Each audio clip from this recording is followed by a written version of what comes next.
DFW Cars here. We are here with the 2017 Hyundai Elantra Limited today. Let us do a very, very quick walk around just to get some idea, but yeah, it's a good looking car. So as you guys can see, the front of this car is just, it's more than a mid-cycle refresh. I mean, the entire front is new and really, really pretty. It's a really handsome car.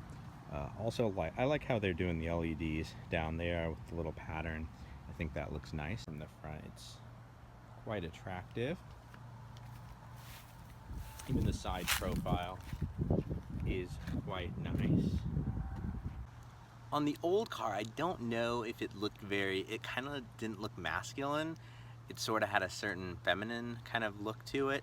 This one though, you know, it looks larger and it looks more substantial. Let me know what you guys think in the comments.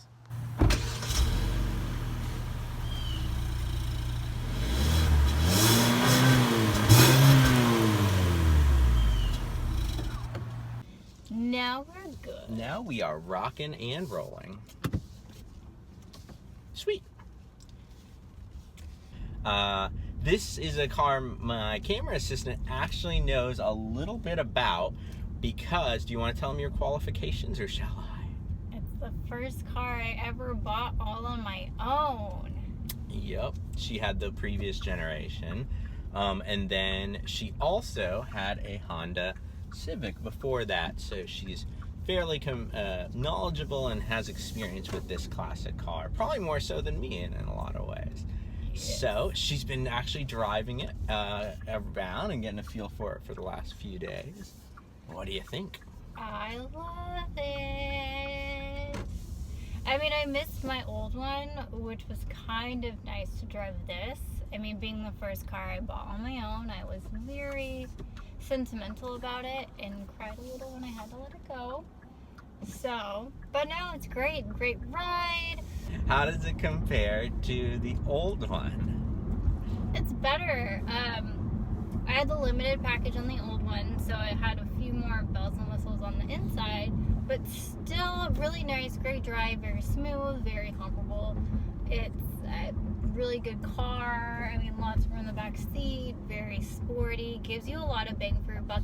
And this one has a drive assist on it without actually having the cruise control, which was nice, which I didn't realize the first time I drove it, when a truck slowed down in front of me and was turning, and all of a sudden the car just like stopped. That is very cool. Yeah, not only to mention that, but this has the lane keeping assistance, which as long as the light is green, it will do it for a limited amount of time for you, and you don't even have to have the cruise control, and it'll just keep you in the lane. It won't even beep, it'll just steer itself. Just do it for you, which if you don't know what's happening is terrifying.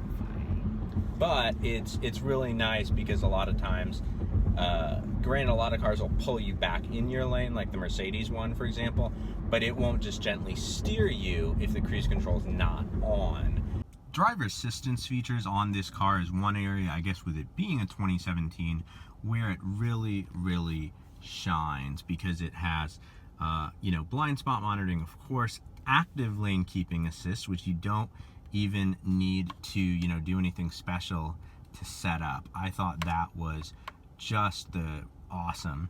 Of course, tire pressure monitoring. One of the tires got a little low, just with the cold.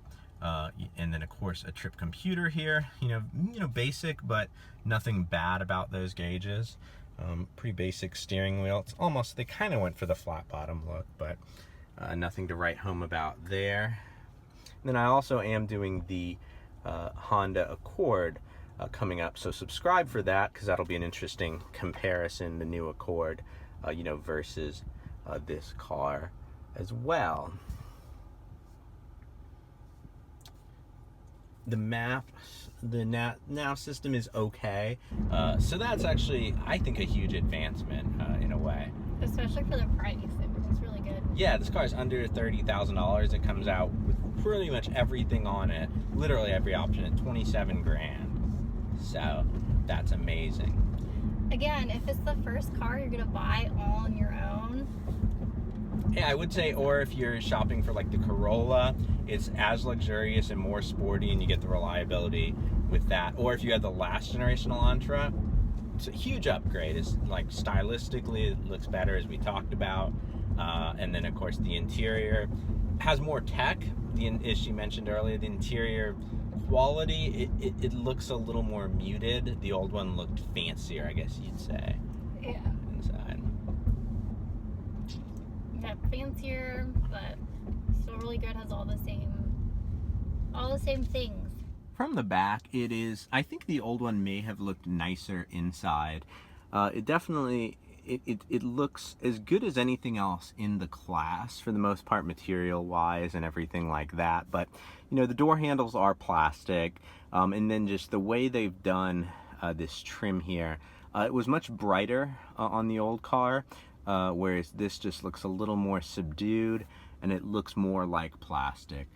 Do like the way they have the shifter, no paddles or anything like that, but this is more of a economy car than a sports car. I was very excited to see the fact there is a drive mode button, which can put it in a sport mode. Helps a little bit with that power, which we'll talk about in a little bit. Yeah, so from a driving perspective, somewhere near the end of the last generation one, or before this refresh, they did add a steering adjustment button, which helped. Steering is still, as Car and Driver said, the off center or the on center part. It's difficult. It feels very electric. So there's that. In addition to having CarPlay with a touchscreen, which is cool, it has some kind of neat options for this screen here. It's not the highest definition screen, especially when you go with this camera. Everything looks a little blocky there. So go with the Optima or Sonata if you kind of want the better, you know, techier, bigger screen, more high definition. But the fact you can adjust like color, saturation, and hue, that is really, really cool. And of course CarPlay. That's also nice to have built in as well as an internet connection, which isn't good for unless you're using their apps. For much more than a hotspot. Now to talk about that power, it comes from a 2-liter dual overhead cam, 16 valve, pretty straight little 4-cylinder engine there. I almost wish they'd sent me the Eco version because it has more torque, dual clutch transmission, and it's a turbo. That's how it can have more torque from a smaller engine. But I mean, you know, pretty standard engine. I'll talk a bit more. So how is it to drive with? So I recently did a review on the Mazda 3, which is actually, you know, kind of older than this car in terms of being refreshed. That's definitely the sportier choice. If you're younger, you know, more focused on performance, or perhaps the Civic, you know, which I'll be telling you more about in that upcoming review, which I will link here once that's up, but subscribe otherwise for that. But again, so if you're in the market for the Camry, this is a, you know, better car, better feature set, better looks, I would say. That's kind of subjective, but it's a handsome car. So yeah, now, and if you're coming out of the last generation Elantra, if it's still going strong, keep it and wait for the next full refresh, full new suspension, full new engines version of the Elantra. But compared to the old one, you'll notice a big improvement in there.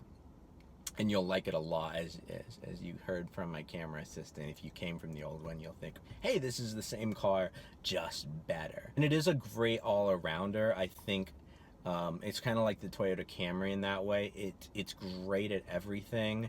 It doesn't necessarily, it's not like, oh, this leans a little bit sportier, this leans you know, this way or that. It's just a good value proposition all around. And on the eco mode, the fuel economy numbers, they actually do hit 40